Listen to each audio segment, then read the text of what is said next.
This is the first of those videos that I talked about in the introductory video. I'm going to explain to you the difference between a defined benefit pension. So I'm going to make sure that we've got some notes here for you to follow along. This is important. Defined benefit pension and a defined contribution pension. Now, the great thing about these names is there was no rocket science in inventing them. This one here means the benefits that you get in retirement are defined, a defined benefit pension. And the benefits over here are defined by the contributions you put in. So I'm going to make this really easy. When you get to retirement here, you're going to end up with a pot of money. Okay, and that is defined by how much you put into the pot. Now, where you can put the money in can come from yourself, from an employer, sometimes both.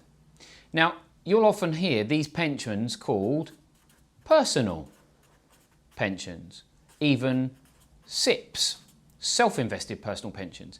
But there are also some company schemes. All three of these things can be a defined contribution scheme because it's defined by the amount of money that's put into the pension. So when you come to retire, your income in retirement is based on the pot. And I'll come back to that in a little bit, I'll come back to that a bit later. However, this one over here, this is the valuable benefit that most people say is like gold dust, you shouldn't touch it. All of that is right, but you need to understand why this is so important. So a defined benefit pension arrangement is, and you'll hear this a lot in what I say in the next 4 or 5 minutes, the benefits are defined by the scheme, and I mean all of the benefits. So we'll take you through those. The first thing is to note that you accrue income in retirement by service. So there's some terminology to just get our heads around. Your income in retirement is determined by the length of service or the membership of the scheme. So to accrue service, you need a rate at which you accrue that service. Now, most schemes have a fraction to provide you with accrual. So I'm going to use a common one, which is a 60th. Now, most schemes will give you 1/60th for every year that you are in the pension scheme. So to make my maths easy, if you've been in the scheme for 10 years, then you're going to get 10/60ths of an income in retirement, or 1/6. Most people know defined benefit arrangements as final salary schemes. And that's because the rate that you accrue it is then multiplied by some form of income, and most commonly it's final salary. So it's not always, which is why defined benefit is a better use of the word, because a final salary might not be the income on which that fraction is calculated. But let's say for a moment that it is. So you've been in the scheme for 10 years, so you've got 10/60ths or 1/6 of your final salary, the salary that you had before you left, either to go on to another job or to retire. And we're going to use 60,000 because I can do that maths in my head. So 1/6 of 60,000 is £10,000. So what that means is that that pension will give you £10,000 per annum every year you are in retirement. So the very basic principle of the two different pensions are, one gives you a fixed benefit at a nominated retirement age, and the other one gives you a pot of money with which to provide your retirement. Now, it gets a little bit more complicated than that, but there are the basics. So this £10,000 per annum is called scheme pension. It's paid by the scheme and therefore is protected by the scheme. So it's a very valuable benefit. It's paid for life.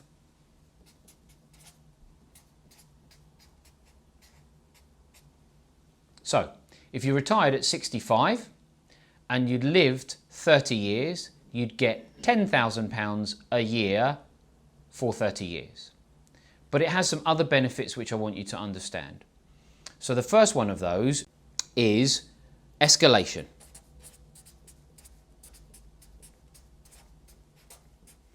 And that means increase in the £10,000 per annum. Now, you'll get bored of me saying this, but it's important to note, the rate of escalation is defined by the scheme. Or if the scheme goes to the statutory minimum by legislation. But the idea of your pension increasing each year is to mean that the £10,000 you get when you retire is still equivalent to £10,000 in 25 years' time. So even though prices have risen, food costs more, council tax costs more, your £10,000 per annum still can pay the increased council tax and the increased food prices. So one of the most valuable benefits in a defined benefit scheme is the fact that your retirement income is not only guaranteed for life, but it's guaranteed to go up by the escalation rate set by the scheme. So if you don't know what that is, if you don't know, ask the scheme how much your pension will rise by each year in retirement. They can provide you with that projection. In contrast, over here, there is no fixed income.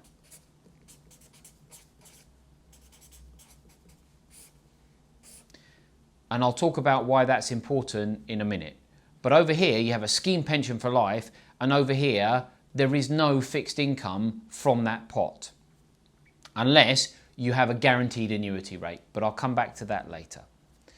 The second benefit over here that I want you to understand are the death benefits.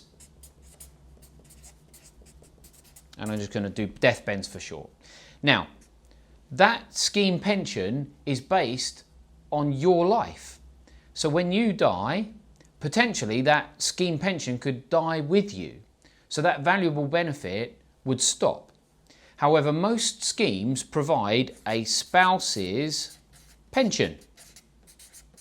And that spouse's pension is usually 50% or 2/3, 67% of the £10,000 plus any inflationary increases. So if you died 10 years in, your spouse potentially would get £5,000 per annum, maybe £6,700 per annum, plus the inflationary increases that have already taken place. Now, what's really important to notice about death benefits is they, again, are defined by the scheme and are fixed when you take the pension. So you know what you're going to get, and for most people, that's very valuable. First advice point, some schemes don't cater for unmarried couples. By legislation, they now have to take care of same-sex marriages or civil partnerships. But if you're unmarried and in a relationship, they don't always have to provide a spouse's pension. They might provide it as a dependent's pension, but you absolutely need to know whether that's written into the scheme rules or whether it's at the discretion of the trustees. And if it's at the discretion of the trustees, you need to know how they feel about providing that money as a dependent's pension. So, if you don't know, ask the question. Over here, in the defined contribution space, there are no fixed death benefits. And I'm going to qualify that because some people who know a bit will say, yes, there are. There aren't, because it depends on what you do with this pot that defines your death benefits. However, if you do nothing with that pot, under the new pension freedoms legislation, 100% of that pot that's left when you die can be passed on. Okay? And it can be passed on to a spouse, a partner. It can even be passed to Joe Bloggs down the road if you nominate that's where you want it to go. So the death benefits are the first big point of differentiation between a defined benefit scheme and a defined contribution scheme. Something that you need to pay attention about. You might want to get some advice as to what's appropriate for you. Now, both schemes offer a tax-free lump sum at retirement. So we call that tax-free cash. Tax-free cash here is provided in one of two ways. So the first way that it's provided is it's provided at accrual. So where we've got a 60th scheme here, you might have an 80th scheme. So you get 1/80th for each year of accrual, but you also get 3/80ths tax-free cash. So what that means is you get 10 years or 1/8 of your pension, but you also get 30/80ths of tax-free cash as a lump sum, one-off. Okay? So you need to look at your scheme rules. That's the first way that it can be provided. I'm going to have to flip the page. So we're still on defined benefits. So I'm now going to abbreviate that. You know this is DB. Some people know this as DB schemes. Okay, and we're going to look at retirement age. Guess what? The retirement age is defined by the scheme. You've got it, you know where we're going. Over here, the retirement age is defined by the scheme. Most of them have 60 or 65, but a few of them will have a different age. If you want to go at an age that is different, so here's your nominated retirement age of 65. If you want to go at 55, you can do that, but that accrual, so that £10,000 per annum that you've got, will be reduced. And it will be reduced by an early retirement factor. And each scheme defines what their early retirement factor is. So it may be good, no penalty at all, or it may be heavy, half or 20% reduction in your pension. We don't know that until we know which scheme you're in and what their early retirement factor is. And it will be different for each year. Similarly, if you want to go after 65, they'll probably give you a late retirement enhancement, which means you'll get slightly more pension. And that is to reflect the fact that you are not going at the age that they have planned for you to retire. So you're taking pension benefits at a different age, and they want you to know that this is being paid for longer, so you get less, and this might be paid for shorter, so you can have slightly more. So that is the retirement age on a defined benefit pension. So over here, the defined contribution scheme, you've got this pot of money. And you can take that pot of money from any time after 55. There is no fixed retirement age anymore. It used to be between 55 and 75, but that's now gone away with. The only caveat is that as the state retirement age rises, this age at which you can start taking your pot may rise, but we haven't had the legislation that's confirmed that yet. I think Brexit might have got in the way, and I promise that's the only time I will mention Brexit.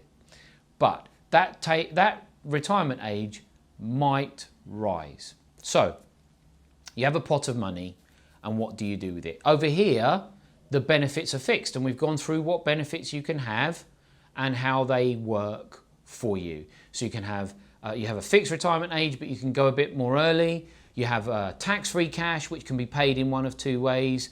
I think I only covered the first way, which was the lump sum. So I'll come back to the tax-free cash in a moment and cover that off. And then you have a retirement age. So the other way to get tax-free cash, back to that, sorry for jumping about a bit, is by commutation. And what that means is you give up some of that £10,000 for a lump sum. And if you give up some of that £10,000 for a lump sum, that rate at which you give up, so for every pound that you give up, you get X tax-free cash, guess what?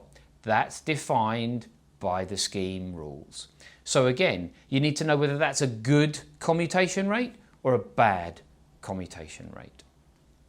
Over here, the tax-free cash is simply 25% of the value of the fund. There are some older schemes which have protected tax-free cash. If you've had a pension before 2006, you definitely need to get advice. But the tax-free cash here is 25% of the value of the fund, and then the rest is used to provide pension income of some form. So how do you do that?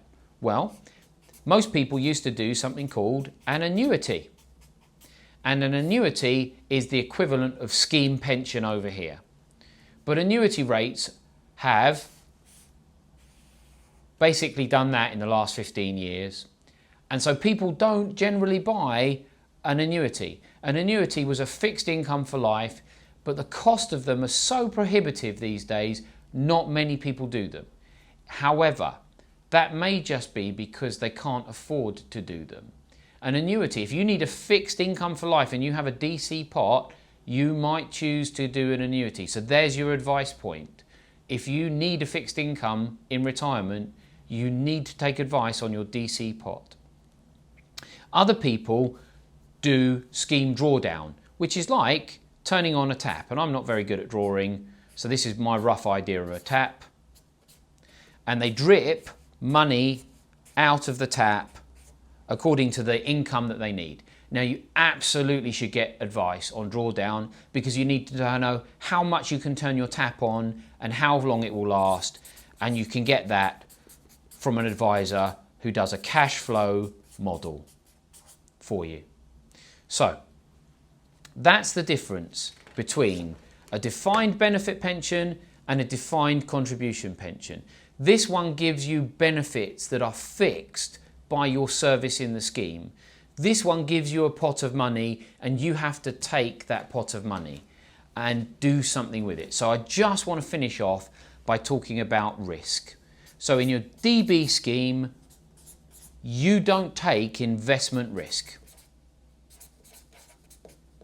You don't take it because the benefits are defined.